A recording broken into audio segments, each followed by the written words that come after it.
Good morning. Ayan, mga brad yan.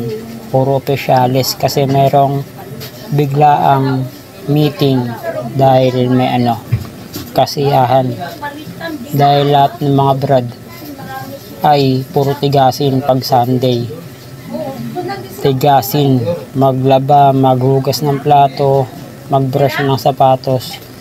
Kasi sabi nila wala na raw inuman na magaganap pagka hindi sumunod sa mga asawa. Lalo na karamihan ng asawa rito puro fish. Kaya syempre, para masunod yung layaw at para matupad yung kahilingan na uminom pagtapos magpakatigasin, sumunod muna sa mga utos. Nako, mahirap mapaluan pagka ganyan. Hindi, may meeting lang talaga na maayos. Kaya sunod pa rin, kahit sabi mong opisyalis ka. Hindi, talagang pag nagmahal ka ng akro, talagang solido. 'Di ba? Ganun talaga mga ROACs. Mababait at masunurin. Kaya nga marami nagmamahal at hanggang dito na lang. Maraming salamat.